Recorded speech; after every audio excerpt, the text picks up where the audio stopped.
Merci Philippe. Je salue aussi dans la salle la présence de M. Marty, président du Souvenir français, et qui souvent participe avec nous, de Patricia Espéron, qui est vice-présidente de la Chambre, pas de la Chambre de commerce, mais de la communauté de communes, qui est maire de la Roque-sur-Losse, qui est née, je crois, ici, mais qui est née à Condon, mais dont la maman est présente. Et je souligne aussi la présence de mes collègues adjoints, dont Alexandre Cardona, que j'ai vu tout à l'heure. Avant d'engager nos réflexions, je voudrais que nous rendions hommage à nos récents disparus. Ayons une pensée pour le professeur de philosophie émérite Jean-François Mattei, qui nous a guidés l'an passé pour mettre en évidence ce qui distinguait Camus de beaucoup d'autres intellectuels de son époque. Ceux qui étaient à Masseube l'an dernier doivent s'en souvenir. Nous pensons aussi à Daniel Lefebvre, qui a rencontré notre mouvement et qui nous honorait de sa présence à chacun de nos congrès. Daniel Lefebvre était avec nous il y a 2 ans. À Pierre Descaves, ancien député et infatigable combattant pour la vérité. Enfin, également par la pensée, nous accompagnerons Pierre Lagaillarde dans sa dernière demeure. Nous avons appris son décès le dimanche 17 août à l'âge de 83 ans, de l'avocat de l'ancien parachutiste Pierre Lagaillarde, l'un des combattants les plus emblématiques de l'Algérie française. Né le 15 mai 1931 à Courbevoie, des parents eux aussi avocats, partis ensuite s'établir à Bidda, à 50 km au sud d'Alger. Pierre Lagaillarde fut particulièrement actif pendant toute la durée de la guerre d'Algérie. Aisément reconnaissable à sa dégaine de mousquetaire, portant avec élégance la tenue camouflée et le béret rouge des parachutistes. Pierre Lagaillarde se signala d'abord par l'assaut qu'il dirigea contre l'immeuble du gouvernement général à Alger lors du putsch du 13 mai 58, ce qui lui valut d'être élu député d'Alger quelques mois plus tard. Suite aux barricades de janvier 60, il fut arrêté, transféré à Paris et il réussit lors de son procès à s'enfuir en Espagne. C'est à Madrid qu'il créa en 1961 l'organisation Armée secrète, l'OAS, qui était destinée à mener l'ultime combat en faveur de l'Algérie française. Sa déchéance de sa qualité de membre de l'Assemblée nationale fut effective le 5 mai 61. Gracié en 68 comme bien d'autres combattants nationalistes, il rentra en France et s'établit à Auch, où il reprit sa profession d'avocat, devenant en 1975 le premier bâtonnier de la ville. Depuis, il s'était retiré dans l'anonymat, tout près de Condon. J'avais quelques contacts avec lui, même s'il nous soutenait, il préférait se tenir à l'écart. C'est en accord avec sa famille que nous avons respecté ses volontés et son intimité jusqu'au moment de ses obsèques. Nous pensons à eux et pour leur rendre hommage, je vous propose de nous lever et d'entonner le chant des Africains, guidé par notre amie Sylvette Aguière, la Gersoise, accompagnée de Gilbert, notre compatriote, son époux.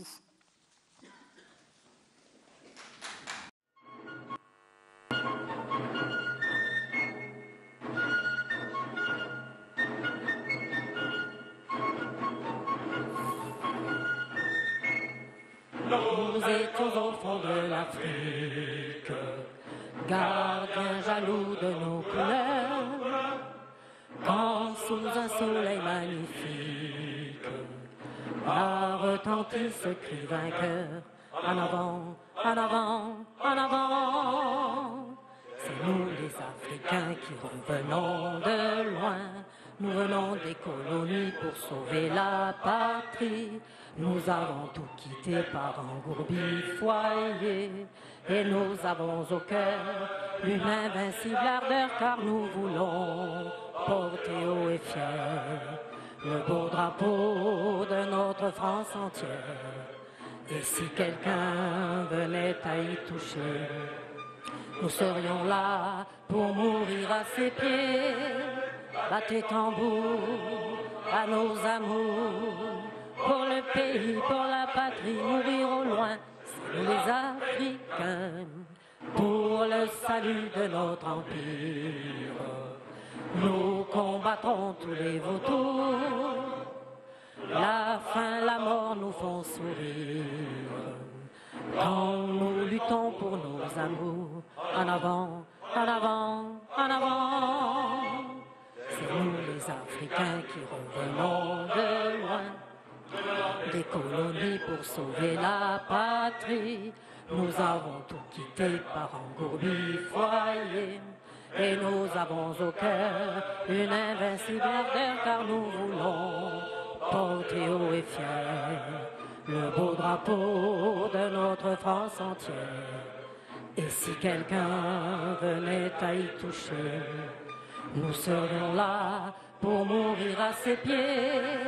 Battez tambour à nos amours, pour le pays, pour la patrie, mourir au loin. C'est nous les Africains de tous les horizons de France, groupés sur le sol africain, nous venons pour la délivrance, qui par nous se fera demain. En avant, en avant, en avant. C'est nous les Africains qui revenons de loin. Nous venons des colonies pour sauver la patrie. Nous avons tout quitté par engourdi foyer. Et nous avons au cœur une invincible ardeur, car nous voulons porter haut et fier le beau drapeau de notre France entière. Et si quelqu'un venait à y toucher, nous serions là pour mourir à ses pieds.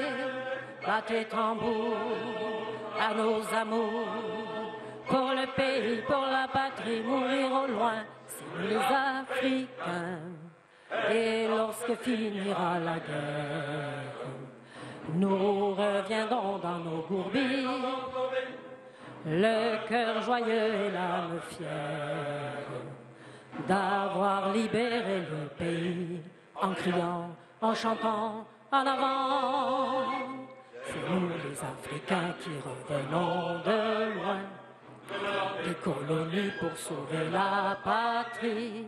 Nous avons tout quitté par engourdi foyer, et nous avons au cœur une invincible ardeur, car nous voulons porter haut et fier le beau drapeau de notre France entière. Et si quelqu'un venait à y toucher, nous serions là pour mourir à ses pieds. Battez tambour à nos amours, pour le pays, pour la patrie, mourir au loin, c'est nous les Africains. Nous sommes réunis à Condom tout simplement parce que le lieu d'accueil de nos précédents colloques nous a signifié que nous étions persona non grata. Des pressions furent soi-disant exercées. Nous prenons acte de cette décision. En tant que première adjointe, je suis heureuse de vous accueillir dans ma ville. J'y suis une citoyenne active et je remercie les Condomois et les Condomoises pour l'accueil qu'ils nous ont réservé et pour la confiance qu'ils m'accordent. Ils connaissent mes origines, savent ma solidarité indéfectible avec mes compatriotes pieds noirs. J'avance sur deux jambes, la mémoire des miens et la construction d'un avenir pour nos enfants. Tout mon engagement dans la cité repose sur ces deux piliers. De même que je ne rends pas le peuple algérien responsable des crimes de ses dirigeants, je ne rends pas responsable le peuple de France de l'aveuglement dans lequel on l'enferme sur sa propre histoire. L'objet de ces rencontres ouvertes à tous est justement d'approcher une réalité complexe et bien évidemment, nous refusons que l'on nous interdise telle ou telle thématique au prétexte qu'elle ne serait pas politiquement ou historiquement correcte. Cela fait 50 ans qu'une chape de plomb est posée sur notre histoire. Je sais toute la passion qui anime mes compatriotes. Comme à chaque fois, je les invite à la retenue. La colère n'est pas bonne conseillère et nous n'avons pas à répondre aux provocations. Malheureusement, ceux qui nous interpellent ne connaissent pas ce dont ils parlent. Moulés dans la propagande, ils ne font que nous resservir les mêmes plats depuis 50 ans. Comme nous ne cessons de le répéter, la méconnaissance dont nous sommes victimes n'est pas une absence de savoir, mais une volonté de ne pas savoir. Comme le disait Churchill, un peuple qui oublie son passé est condamné à le revivre. C'est contre ce danger-là que nous nous créditons d'une mission de sentinelle. Nous nous battons moins pour le passé que pour l'avenir. L'avenir a un long passé. C'était le thème de notre premier colloque à Massœuvre. Nous ne pouvons oublier les nôtres, travailleurs, besogneux dans des conditions difficiles, Français ou néo-français, qui se sont assimilés par le sang versé et qui, dans un monde de communautés plurielles, avaient tissé des liens d'amitié, de confiance, que le terrorisme allait méthodiquement saper. Si guerre il doit y avoir, elle a été civile. Les lignes de fracture n'étaient pas entre communautés, contrairement à ce qu'on veut nous faire croire, mais à l'intérieur même de ces communautés. Des Français ont tiré sur des Français, des milices françaises ont torturé des citoyens français, des fanatiques musulmans ont martyrisé d'autres musulmans. Le FLN a fait 10 fois plus de victimes musulmanes que de victimes européennes. La division ne vient pas des Français d'Algérie ou de leurs amis. Contrairement à ce que l'on croit, c'est le refus des valeurs émancipatrices de la France qui a conduit à l'abandon des départements d'Algérie. En disant cela, je ne méconnais pas les difficultés sociales qui existaient. C'est bien un pied noir, Albert Camus, qui l'a révélé à une France indifférente. Et enfin, n'existait-il pas à la même époque des problèmes sociaux en France? Est-ce pour autant que l'on a massacré ceux qui avaient de pécule? 50 ans après, un premier bilan est possible. La réussite du projet des dirigeants algériens est telle que ces ressortissants fuient en masse ou vers l'ancienne puissance coloniale. Le président Chirac, accueilli par les acclamations des visas. L'accès à la pleine citoyenneté n'était-il pas possible en 1962, n'était pas à cause du refus d'adopter le Code civil? Et pourquoi le serait-il aujourd'hui? Vous voyez de quoi je parle. Ce sont ces absurdités-là qu'il nous faut éclairer. Les débats sur le voile, sur la place du religieux rejoignent cette question du Code civil. Il nous faut déconstruire les mythes. Nous le faisons avec nos moyens et avec nos témoins.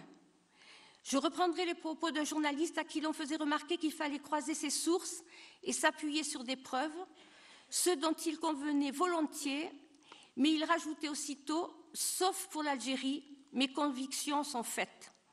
Cette anecdote est vraiment triste. Chers amis, je vous invite donc à écouter, à partager vos expériences et essayer de nous éclairer et d'éclairer nos citoyens. Je veux rajouter que Georges Belmonte, sans lui, le colloque n'aurait pas lieu. C'est sa volonté, sa persévérance, sa culture et l'amour des siens qui met ça. Excusez. Voilà. Je vais maintenant...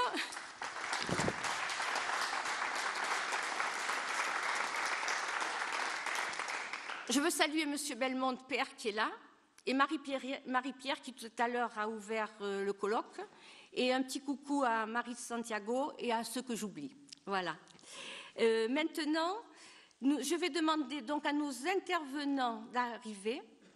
Robert Davezac,